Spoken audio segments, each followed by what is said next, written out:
성사실 한다고.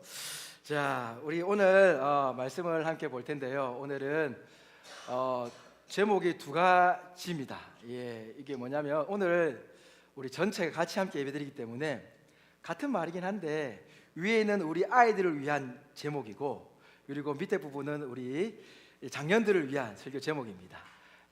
같은 임력상의 내용이지만 우리 아이들을 위해서 그렇게 해봤으니 우리 키즈와 유스만 같이 위에 나를 위한 자소를 한번 같이 읽어볼까요? 시작.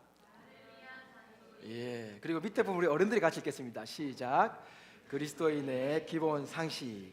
오늘 이 말씀을 가지고 함께 하나님 말씀 나누고자 합니다. 함께 나누고자 하는 말씀 함께 읽도록 하겠습니다. 우리 요한복음 17장 17절 말씀입니다. 같이 읽겠습니다. 시작. 진리로 그들을 거룩하게 하여 주십시오. 아버지의 말씀은 진리입니다. 아멘. 오늘 말씀은 개역개정 성경이 아닌 아이들을 위해서 새 번역으로 한글을 했습니다. 그래서 영어는 이제 NIV고 그리고 한글 성경은 새 번역이니 양해를 부탁드리겠습니다. 오늘 이 말씀은 요한복음 17장의 말씀으로 예수님께서 기도하시는 그 내용입니다. 그 내용의 한 부분인데 진리로 그들을 거룩하게 하여 주십시오. 아버지의 말씀은 진리입니다 라는 이 말씀을 가지고 함께 말씀 나누고자 합니다. 오늘 이 말씀을 전하면서 어떻게 우리 아이들과 어른들과 함께 같이 공유할 수 있는 말씀을 나눌까라는 고민을 많이 했습니다. 그래서 열심히 설교 준비를 했다가 이거 너무 어렵다 한번 뒤집었습니다. 그리고 또 막 적었습니다. 그랬는데 이건 또 너무 쉬운데 하고 또 한번 또 뒤집었습니다.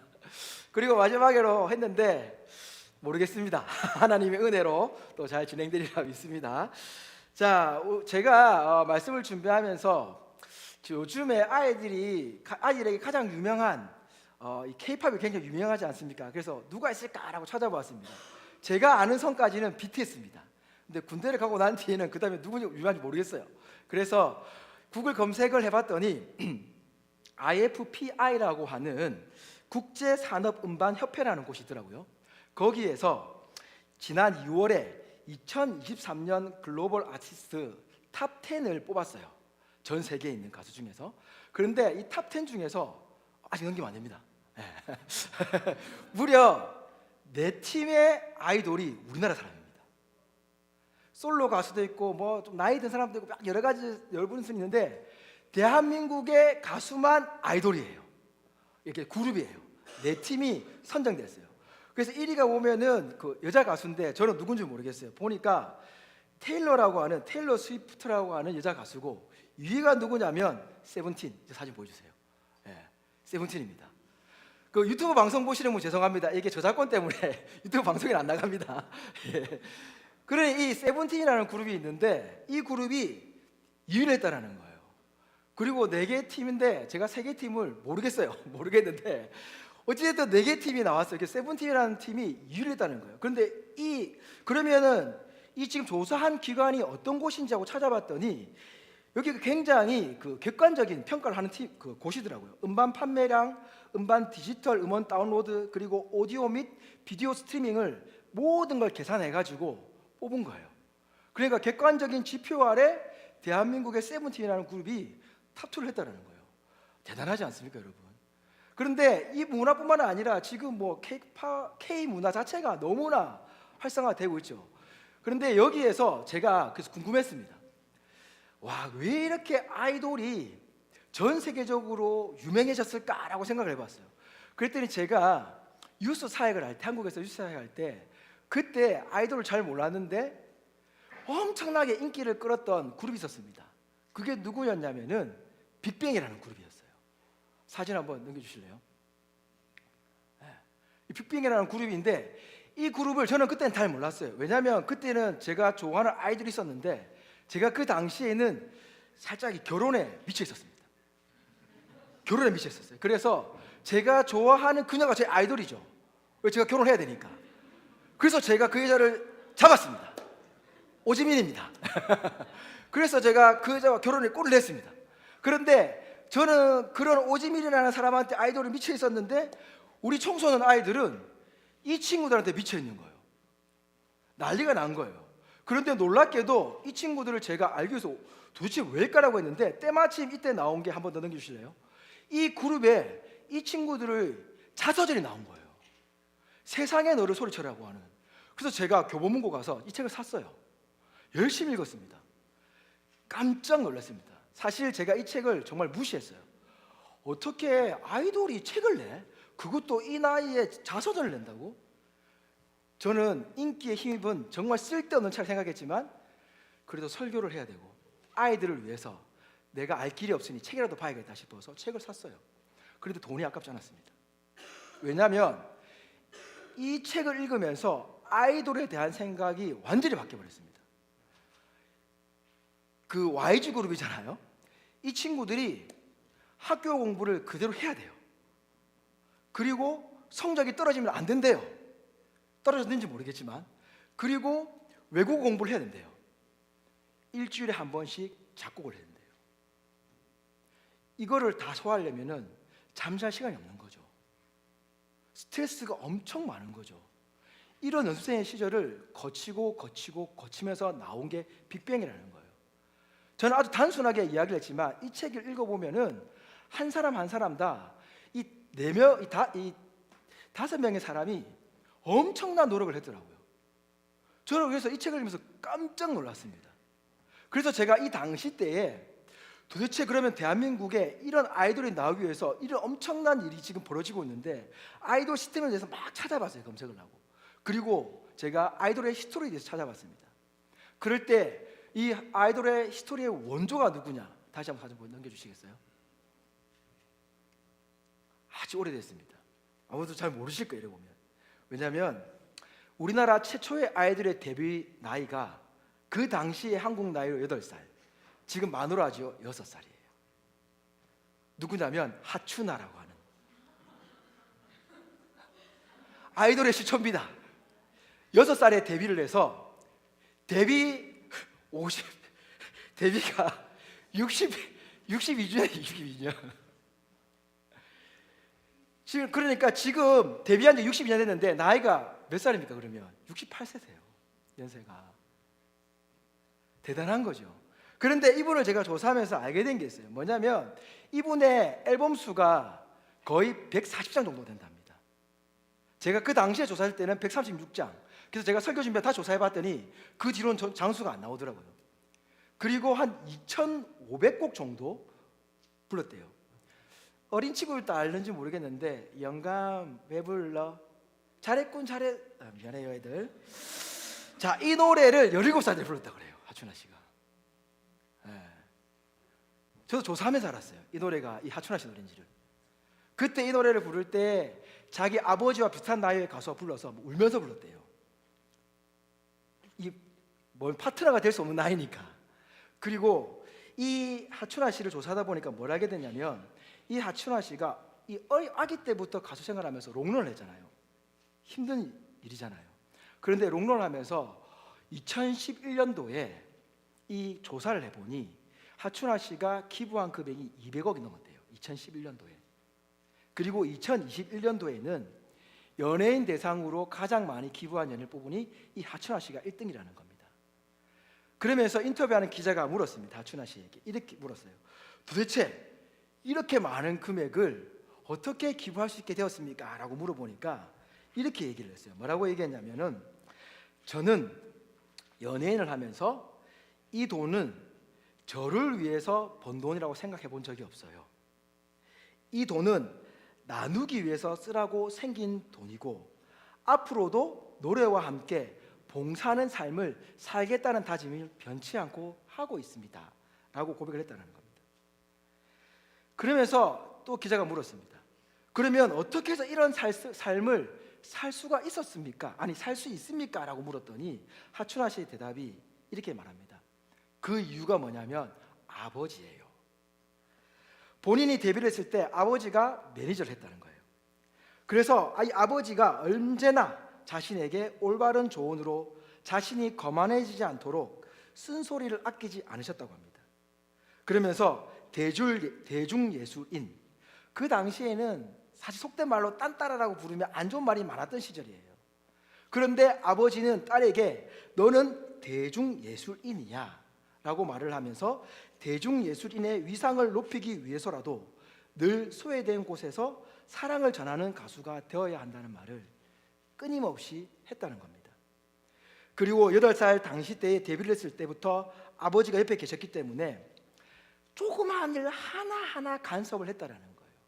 그래서 자신은 커가면서 얼마나 만소리를 들었겠냐며 하소연을 하더라는 겁니다. 그렇죠, 여러분? 얼마나 많은 잔소리를 들었을까요? 우리 키즈 어이스 친구들 부모님 잔소리 많이 듣고 있죠? 와, 이 제일 억울합니다. 우리 아들이 그랬는데 억울합니다. 저희 주변에서 저희 집이 잔소리 안 하기로 소문난 집인데 그래도 잔소리가 많다고 느끼는 거죠. 안 한다 해도. 예. 자, 잔소리 아이들 많이 듣죠. 싫죠. 저도 어릴 때 그랬으니까. 예, 다 마찬가지일 겁니다. 그러니 학교뿐 아니라 계속해서 학교 위에는 친구들과 놀지도 못하고 공연하고 다닌다고 아버지가 붙어 있으니 그 잔소리가 얼마나 큰 스트레스였겠습니까?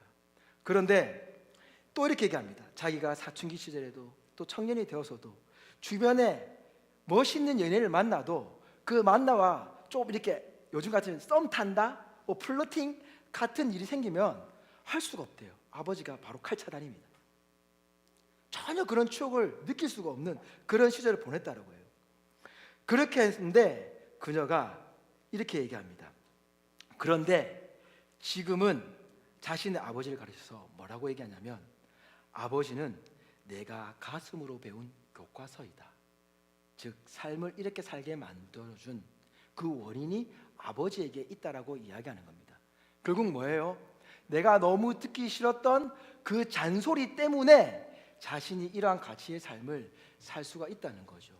자기는 대중예술인으로서의 사명을 올바로 감당하고 사는 것, 대중들의 사랑을 받으며 사는 게 자신이니 이 돈 또한 대중에게로 돌아가는 것, 그리고 자신이 열심히 노래를 불러서 사람들에게 힘과 용기를 주는 것이 당연한 사명이다라는 그 마음으로 살아간다라는 겁니다. 그리고 그녀는 지금까지도 뭔가 안 될 때 이렇게 얘기한다고 해요. 안 되면 어떡하지? 왜 안 되지가 아니라 어떻게 하면 더 잘할 수 있을까라고 고민을 한답니다.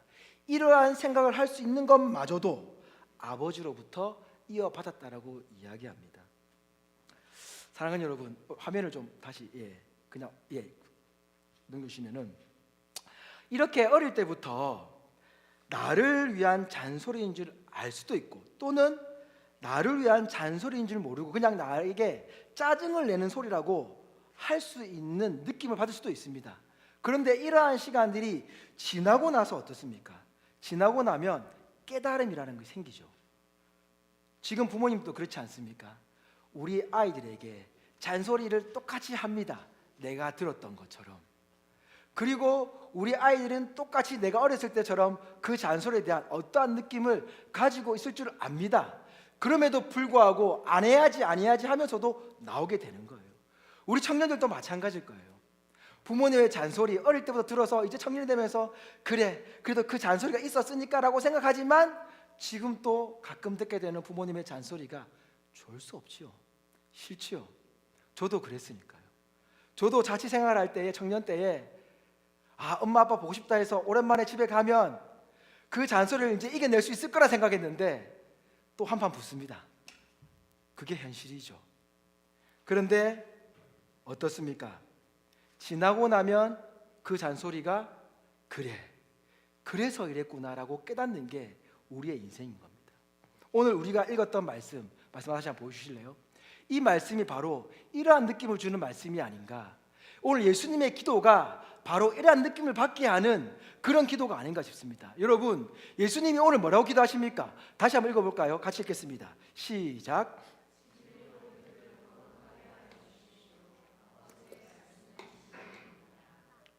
여러분, 모르는 분 계십니까? 없습니다. 교회를 조금이라도 다니신 분들이라고 한다면, 아니 교회를 다니지 않아도 기독교라고 한다면 하나님의 말씀, 이 성경 말씀이 진리라고 믿는 단체, 집단, 또 개인 이렇게 생각합니다. 그런데 예수님이 감히 이 이스라엘에서 그 이스라엘 선민사상에 빠진 그들을 위해서 기도했던 것, 그의 제자들을 위해서 기도했던 게 뭐냐면 너무나 뻔한 잔소리 같은 기도였다는 거죠. 진리로 그를 거룩하게 하여 주십시오. 우리가 거룩하게 해줄 수 있는 것은 진리의 말씀밖에 없다는 거 맞잖아요. 그리고 아버지의 말씀은 진리입니다. 이것을 전혀 모르지 않습니다. 이거를 왜 또 기도하지 할 정도의 굉장히 단순한 부분입니다. 마치 얘야 밥 시간 됐으니 밥 먹어라, 게임한다고 정신이 팔려있고 또는 다른 일을 한다고 집중하고 있을 때에 밥은 먹고 해야지 라고 하는 너무나 뻔한 얘기인데도 불구하고 당연히 부모로서 해야 될 그 이야기인 거, 마치 그것과 비슷한 상황이라는 거죠. 예수님은 지금 그렇게 우리들을 위해서 기도를 해주고 있다라는 겁니다. 그래서 왜 이 기도를 드리고 있냐라고 또 한번 우리가 생각을 해본다고 한다면은 그만큼 이게 우리에게 중요한 겁니다. 여러분, 한 번 들었던 부모님의 말은 잔소리가 아닙니다. 무엇이 잔소리입니까? 반복해서 듣는 게 잔소리입니다. 그래서 그 반복해서 듣는 소리가 아는데 또 듣기 때문에 싫은 겁니다. 예수님이 제자들과 함께 동행하시면서 하나님의 말씀에 대해서 기록되지 않은 부분들까지도 생각한다면 얼마나 많았겠습니까? 얼마나 지겨웠겠습니까? 그래서 생각해 보십시오. 예수님이 내가 십자가에 달려 죽을 거야 라는 얘기도 성경에 기록된 건 3번이지 않습니까? 그거 할 때마다 제자들 마음속에 똑같은 마음 들지 않았을까요? 이스라엘 백성들이 바리새인으로부터 말씀을 배울 때마다 똑같은 얘기들을 얼마나 많이 들었겠습니까? 예수님이 가시는 곳마다 이적을 행하지만 그 예수님께서 하시는 말씀 가운데에 하나님의 이야기, 예수님은 이야기하실 때마다 구약 성경의 이야기를 예를 들어서 사용하셨습니다. 하나님의 말씀을 계속해서 얘기하셨습니다. 여러분 아시다시피 구약의 박사들이 누굽니까? 바리새인들 아닙니까? 그들에게 말씀을 배우는 사람들 아닙니까? 그러면 예수님에게 또 그 구약의 말씀을 듣는다는 것 얼마나 지겨웠을까 하는 생각도 들지 않겠습니까? 저는 그런 생각을 해보았습니다. 내가 그 당시 사람이었다고 한다면 예수님의 말씀 듣기보다 어쩌면 오병이의 기적을 체험하고 싶어서, 어쩌면 병든 사람이 낫는 것을 보러 가고 싶어서, 그 현장을 지키고 싶어서 더 따라가지 않았을까라는 생각도 해보았습니다. 그런데 우리는 알고 있습니다.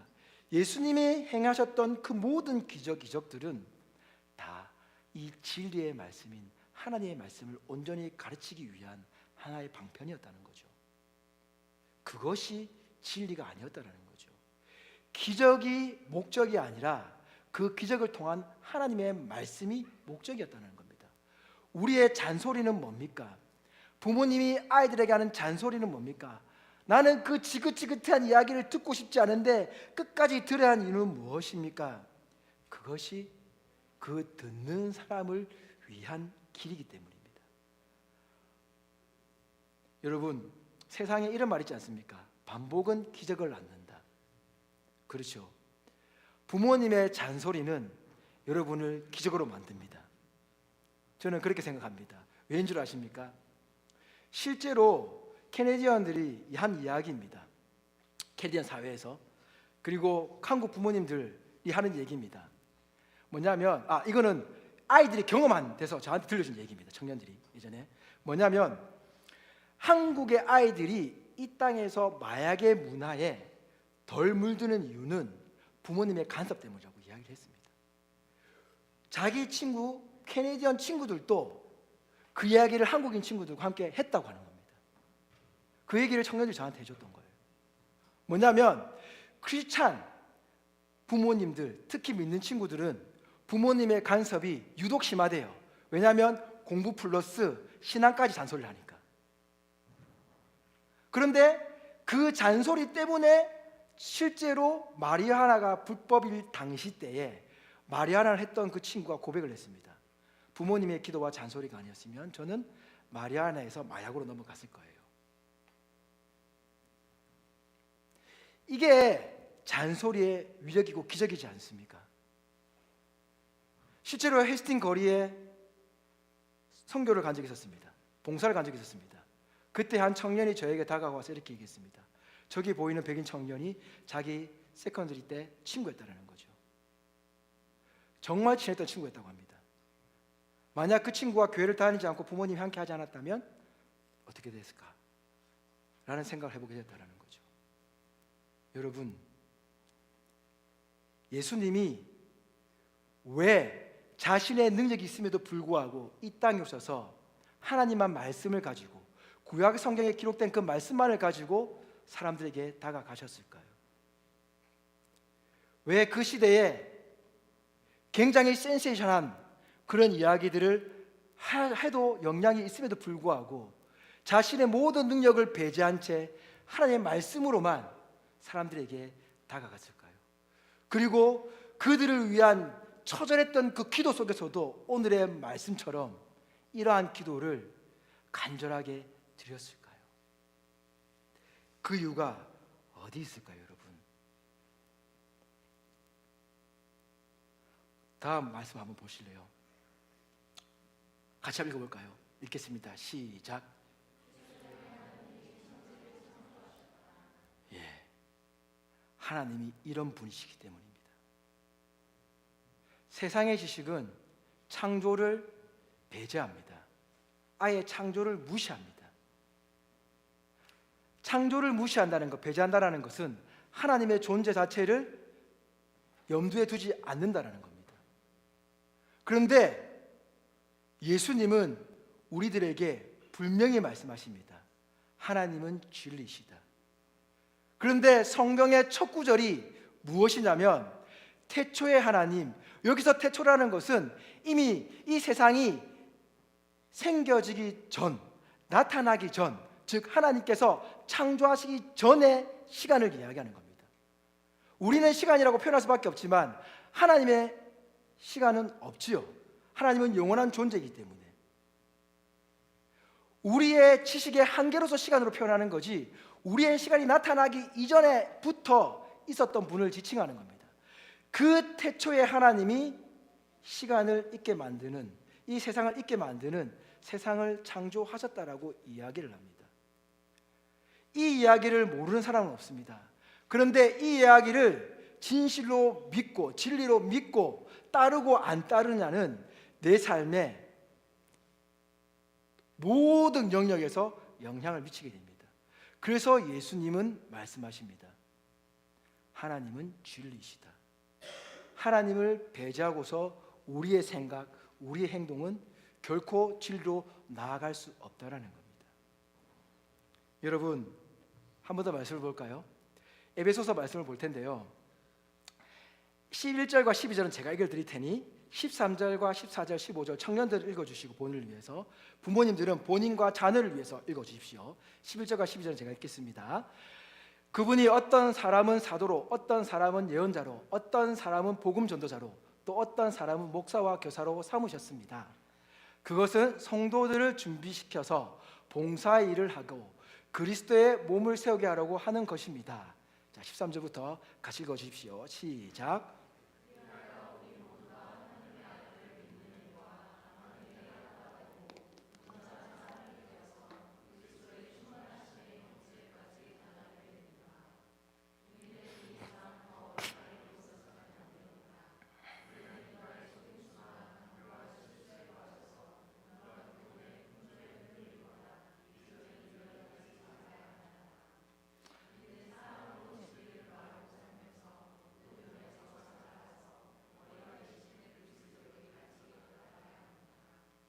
아멘. 사도 바울이 이야기를 할 때에 이 편지를 받는 성도들이 이 이야기를 모르는 사람이 있었을까요? 에베소서는 사도 바울이 온 정성을 다해 아침 저녁으로 성경 공부를 가르쳤던 교회입니다. 요한이 디모데가 가르쳤던 전통적으로 성경에 대해서 아주 박식한 성도들입니다. 그런데 이 이야기는 전혀 모를 수가 없어요. 그럼에도 불구하고 사도 바울이 또다시 이야기를 강조하는 이유는 무엇입니까? 우리는 거룩에 대해서, 거룩한 성도라는 사실을 알고 있음에도 거룩한 성도로 살아가는 것이 그만큼 어렵다는 겁니다. 힘들다는 겁니다. 부모님들 왜 자녀들에게 잔소리를 하십니까? 사실 저는 잔소리라고 표현하지만 한국말이 한계라서 잔소리라고 하지만 사실 잔소리가 아니죠. 그 아이들을 잘 되기 위한 그렇죠. 잘 되기 위한 사랑의 언어 또는 미래의 발전을 위한 언어, 삶의 태도를 바꿔주는 언어, 뭐 이런 여러 가지들이죠. 근데 이 이야기를 듣는 당사자가 싫으니까 그냥 잔소리란 표현을 한 것 같아요. 여러분, 삶이라는 것은 만만치 않습니다. 하나님 믿으면 모든 게 다 이루어집니다 라고 했으면 사도 바울 이런 얘기 할 필요가 없습니다. 예수님이 오늘 같은 기도 할 필요가 없습니다. 하나님을 믿으며 세상의 가치관과 부딪혀 사는 것이 그만큼 힘들기 때문에, 그만큼 어려운 일이기 때문에, 왜? 우리에겐 죄가 들어왔으니까, 죄가 있으니까 세상은 우리의 지식으로 굉장한 유토피아를 만들 수 있을까라는 생각에 사로잡혀 있으니까, 망상에 잡혀 있으니까 이것을 깨트리고 하나님 말씀으로 살아간다는 것이 너무나 어렵다는 것을 예수님은 알고 계시고 사도 바울도 알고 있었다는 겁니다. 그래서 성경은 끊임없이 죄를 짓는 인간을 향해 하나님은 돌이키게 하시고 돌이키게 하시고 돌이키게 하시는 겁니다. 예수님의 오늘 이 기도도 우리의 삶에서 다시금 돌이키기를 간절히 바라는 마음, 하나님이 진리라는 것을 알고 있다고 한다면 우리는 돌이킬 수 있다라고 하는, 하나님의 선택받은 백성은 하나님께서 붙들어 주시기 때문에 다시금 돌아설 수 있다라고 하는 사도 바울 또한 우리를 부르신 여러 가지 명칭들을 주셨지만 그 어떤 명칭이든 똑같이 이야기하고 있지 않습니까? 다시금 13절 보여주실래요?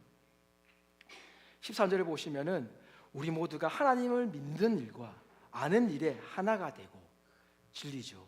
온전한 삶이 되어서 그리스도의 충만하심의 경지까지 다다르게 됩니다. 즉 우리는 완전하다가 아니라는 거죠. 성장 성숙을 해가야 되는 자라고 이야기를 하고 있습니다. 예수님의 오늘 말씀도 똑같습니다. 그들을 진리로 거룩하게 하옵소서라고 하는 기도는 우리가 점진적으로 점점 좋아져야 된다는 것을, 발전해 나가야 된다는 걸 이야기하고 있습니다. 이 속에는 넘어집니다. 쓰러집니다. 잔소리가 지겨워서 그만 좀 하세요.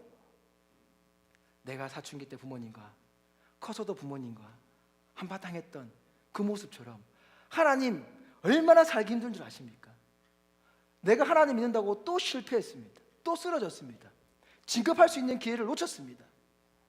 더 많은 연봉 받을 수 있는 기회를 놓쳤습니다 라고 원망할 수 있다는 거죠.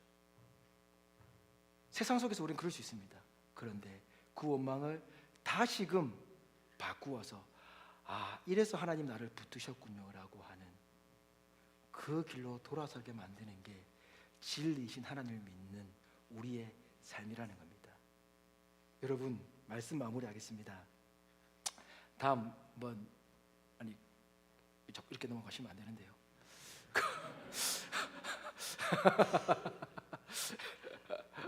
예, 우리를 마지막 말씀 한 번 더 나오는데, 사진 나오잖아요. 우리를 진리로 거룩하게 하여 달라고 하는 예수님의 기도는 우리가 넘어지고 쓰러진다는 것을 인정하신다는 거예요. 그럼에도 불구하고 하나님의 말씀은 진리이기 때문에 우리를 선택하신 그 하나님의 능력은 변치 않으시기 때문에 우리를 끌고 가신다는 겁니다. 이러한 사실을 깨달으면 우리가 살아가기 원한다는 겁니다. 넘겨주세요. 여러분, 또 한번 넘겨주세요. 세상에는요, 잔소리하는 사람, 그림 아까 있었는데 이게 왜 자꾸 순서대로 왔다 갔다 하죠? 그림 넘어가겠습니다. 그림이 있었는데 나오네요. 온갖 잔소리들이 나옵니다. 사실 제가 부모님한테 예를 들었지만 세상에 나가면요, 내가 듣기 싫어하는 것도 엄청 많습니다. 엄청 많이 듣습니다. 스트레스가 한두 개가 아니에요. 들었던 얘기를 부모님으로부터 듣고, 부모님께 들었던 얘기를 또 학교 선생님에게, 또 다른 또 누구에게 엄청 쏘아붙이는 그 얘기들을 듣습니다. 얼마나 큰 상처가 되고 힘이 드는지 몰라요. 그게 세상이에요. 이거는 그리스도인에게 해당되는 게 아니고요, 그리스도인이 아닌 사람들에게도 똑같이 해당되는 모습입니다. 예수님을 믿지 않는 사람들도 뭐라고 얘기하냐면, 그런데 그런 잔소리가 나를 변화시켰어라고 이야기를 한다는 거예요. 저는 하춘화 씨가 기독교인인지 아닌지 몰라요. 아니라고 한다면 어떻습니까? 아닌 사람도 부모님의 잔소리가 자신을 변화시킨 거잖아요. 나를 사랑하는 사람의 그 얘기는 나를 사랑해서 전해주기 때문에 효과가 있다는 겁니다. 능력이 있다라는 겁니다. 그런데 나를 이 땅에 창조하시고 나를 구원하시겠다고 계획했던 그 하나님의 말씀은 얼마나 더 큰 위력과 힘을 가지고 있겠습니까? 세상이 가지고 있는 능력과는 비교가 될 수가 없죠. 힘과는 비교가 될 수가 없죠. 그래서 여러분, 우리 부모님은 자녀를 위해서 기도해야 됩니다. 세상에서 가지고 들어오는 이 지식이 결코 하나님의 말씀을 능가하지 못하는 지식이 되게 해달라고 기도하셔야 됩니다. 세상의 지식은 우리가 배울 때가 다릅니다. 내가 배울 때 진리로 알고 있던 지식과 내 자녀가 배우고 있는 그 지식의 진리는 다릅니다. 그래서 세대 차이가 생기는 겁니다. 그래서 가치관이 달라지는 겁니다. 우리 부모님의 가치관과 저의 가치관이 다릅니다. 지금 저희 어머니와 통화를 해도 어머니가 가지고 있는 가치관, 저의 가치관 다릅니다. 제 아들과 얘기해도 다릅니다. 왠지 아십니까? 부모님이 살았던 그 세상의 지식을, 그리고 내가 살았던 세상의 지식을, 우리 아이가 지금 살아가면서 갖고 있는 그 세상의 지식이 다르기 때문입니다. 다른 것을 추구하며 우리들에게 들어오기 때문입니다. 그런데 하나로 묶어주는 게 있습니다. 기도입니다. 어머니가 기도를 부탁하실 때는 저는 대꾸하지 않습니다. 제가 우리 아이들에게 기도해 준다고 할 때 우리 아이들 그 기도의 내용에 대해서 대꾸하지 않습니다. 한 번씩 감동받을 때가 있습니다. 제가 너무 피곤하고 힘들어서 살짝 기도를 피할 때가 있습니다. 목사임에도 불구하고. 그럴 때 아이들이 와서 아빠 기도해 줘야지 하고 하면 그래 해줘야지 하고 하면서 부끄러운 고백이지만 살짝 뺐는데 걸렸네 하고 돌아갈 때가 있습니다. 하나님의 능력입니다. 하나님은 변치 않으시기 때문에 그 어떤 지식이 들어와도 변치 않습니다. 보십시오. 시대별로 들어온 지식들이 이 지식이 유토피아를 만들어준다, 세상을 발전시킨다고 했지 않습니까? 그런데 지금 세상은 어떻습니까? 발전된 것 같지만 솔로의 세상이 되어가고 있습니다. 핵가족을 넘어서 핵개인의 시대가 되어가고 있습니다. 이미 되었습니다. 핵개인의 시대는 개인의 존중을 더 요구하지만 개인의 존중이 요구될수록 범죄율이 더 높아지고 있습니다. 그러나 하나님의 말씀 안에 있는 사람들은 그 범죄율 속에서도 이겨냅니다. 하나님의 말씀 안에 있는 사람은 그 어떤 세상의 지식이 들어와도 그 세상의 지식을 하나님의 말씀으로서 눌러서 바르게 사용할 수 있는 능력을 가질 수 있습니다. 이를 위해서 축복하며 자녀들을 맺게 되십시오. 이를 위해서 살아가는 모습이 될 수 있는 부모가 되기 위해서 기도하십시오. 이런 모습으로 이 세상을 이겨나갈 수 있는 청년의 모습이 되게 해달라고 기도하십시오. 예수님의 이 단순한 기도가 엄청난 위력으로 여러분의 삶을 이끌어 가실 겁니다. 그 어떤 세상이 다가와도 여러분, 기독교가 무너진다, 교회가 없어진다고요? 얼마 전에 김유희 목사님과 세미나에 가서 우리 둘이서 함께 교회 사역을 얘기하며 하나님의 말씀을 얘기하며 했던 얘기가 있습니다. 세상에 잘못된 가르침이 기독교가 무너지고 있니? 이러한 세상 속에서 기독교가 더욱더 하나님의 말씀을 붙들고 기도해야 되니? 맞는 말이죠. 그런데요, 착각하고 있는 게 있어요. 우리 둘 다 공통적으로 얘기한 게 있습니다. 하나님이 시작과 끝을 정해놓으셨는데 어떻게 우리가 하나님의 마음을 변화시킬 수 있냐?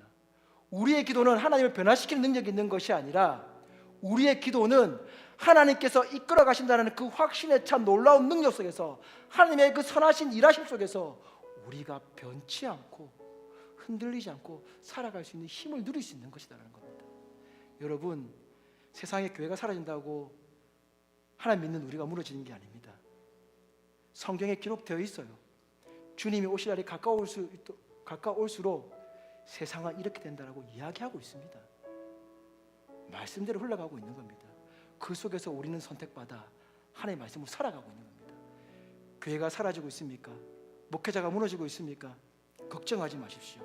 하나님은 여러분들을 무너뜨리지 않습니다. 나를 무너뜨리지 않습니다. 예수 그리스도의 중보 기도가 여러분을 붙들고 있습니다. 기도하겠습니다.